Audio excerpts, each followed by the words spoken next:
আসসালামু আলাইকুম। আজকে আমরা অ্যাজিভ এবং অ্যাজডোর ব্যবহার শিখব। এই ভিডিওটা দেখার পরে তোমাদের অ্যাজিভ এবং অ্যাজডোর ব্যবহার সম্পর্কে আর কোনো কনফিউশন থাকবে না। দেখো, আমাদের সেন্টেন্স যদি অ্যাজিভ অথবা অ্যাজডো থাকে এবং সেটার যদি প্রথম অংশ প্রেজেন্ট ইনডেফিনিট টেন্স হয়, প্রথম অংশ কী হবে?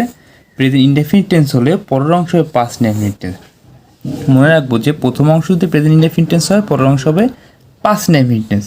এবং প্রথম অংশ যদি পাস্ট ইনডেফিনিট টেন্স হয়, প্রথম অংশ যদি কী হয়? পাস্ট ইনডেফিনিট টেন্স হয়, পরের অংশ হবে পাস্ট পারফেক্ট টেন্স।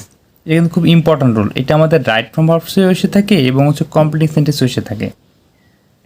আমরা খেয়াল রাখবো যে আমাদের ভার্বের দিকে, যে ভার্বটা কোন পজিশনে আছে, এটা কি প্রেজেন্ট ইনডেফিনিট টেন্সে আছে নাকি পাস্ট ইনডেফিনিট টেন্সে আছে। এটা দেখো, প্রথমটা দেখো, হি প্রিটেন্ড অ্যাজিভ, এখানে অ্যাজিভ আছে এবং এই ভার্বটা আছে কোন ফর্মে? ভার্ব টু, ভার্বের পাস্ট ফর্মে।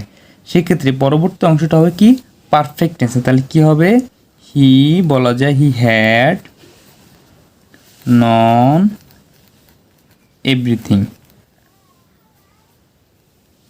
ওকে, যদি এরকম থাকে হি প্রিটেন্ড, দেখো পাস্ট টেন্সে আছে, মানে সরি প্রেজেন্ট টেন্সে আছে, সেক্ষেত্রে পরের অংশ হবে কি?